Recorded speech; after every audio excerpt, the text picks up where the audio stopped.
This news update is brought to you by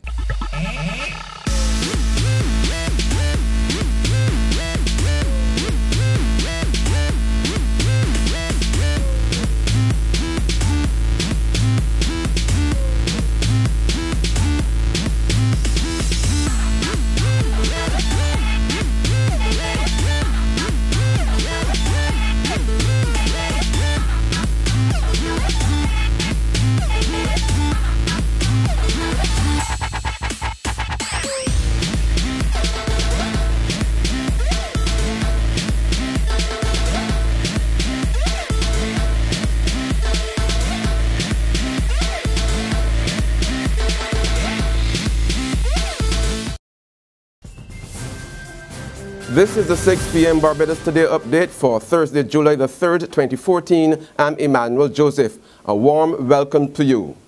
A warning to Barbados and its CARICOM neighbors tonight that they will confront a formidable foe if they opt to decriminalize marijuana.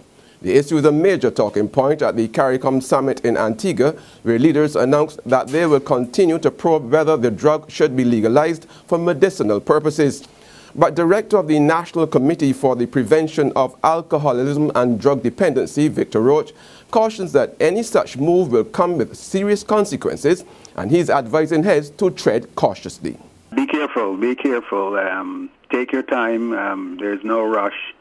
They should seek to get buy-in from all the people, and I would not go forward unless there were targets that have been set up that we should meet, and not to have every CARICOM country doing their own thing. I must tell you that they will meet a formidable foe on this side, because I do not intend to relent on this campaign. We do not need marijuana to be legalized. In other news now, while there is no mistaking the economic woes facing Barbados, it's still getting a vote of confidence from a leading Trinidad investor. Head of the Massy Group of Companies, Gervais Warner, says he believes the island has what it takes to rebound from the economic slump. He is pleased with his company's investment in Bridgetown and says there are still a lot of lucrative opportunities here. But he urges the government to promote Barbados as a destination that's ripe and serious about investment. Meanwhile, the business community is praising the contribution of former prominent manufacturer Basil Forbes, who died on Wednesday at the age of 82. Executive Director of the Barbados Manufacturers Association, Bobby McKay, describes Forbes, a former president, as a patriot, a strong supporter of the manufacturing sector, and the father of the BMA's exhibition, BMX. She also described him as a gentle but fearless giant who successfully led the association during the island's first energy crisis.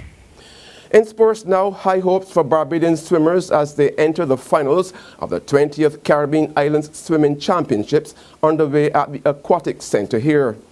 In a strong showing at the pool this morning, Louis Sebastian Weeks won his heat in the preliminaries of the 13 to 14 boys 200 meters individual medley in a time of 2 minutes 18.93 seconds. Weeks had the third fastest time after Patrick Groters of Aruba clocked the fastest time in his 2 minutes 18.21 seconds in his heat. Eyes will also be on Daniel Titus, who set a new record in the 11 to 12 girls 100 meters backstroke in a time of 1 minute 0.94 seconds. There's regional and international news after this short break. Hi, I'm Red Plastic Bag. Anyone who knows me knows I don't like cold.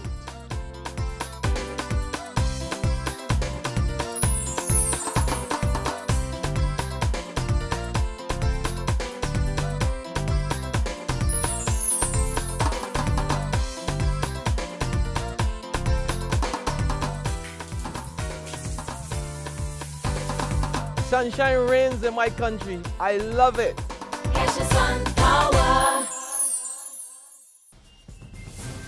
To the region now, a 37-year-old Jamaican man is facing life in prison for his involvement in an international sex trafficking ring. A U.S. judge convicted Damien St. Patrick Baston on several counts of trafficking women in the United States, Australia, and the Middle East. He was also found guilty on 1 count of aggravated identity theft and 9 money laundering charges. Baston, who will reappear for sentencing on September 5th in a U.S. court, faces between 15 years and life imprisonment. And finally, on the international scene, one person is confirmed dead and several others injured in the Brazilian World Cup host city of Belo Horizonte after a flyover collapsed today. We get more in this BBC report. Well, the latest we're hearing is, yes, at least one killed, perhaps two, and several injured, around 10 injured. Essentially, this was an overpass that was under construction. It was part of the general infrastructure projects that are supposed to be part of the legacy of this 2014 Brazil World Cup, aimed at improving transport in the city of Belo Horizonte, pretty near to the stadium there, about 2 miles from the Mineirão Stadium, which is the stadium where England played their last match against Costa Rica. It's also where the semi-final will be held, one of the semi-finals on the 8th of July. On that note, we come to the end of our 6 p.m. update, but we will be back tomorrow at 7 in the morning. But until then, you can log on to www.barbadostoday.bb, subscribe to our e-paper, or like us on Facebook to get more news and sports. I'm Emmanuel Joseph. Have a great evening. This news update is brought to you by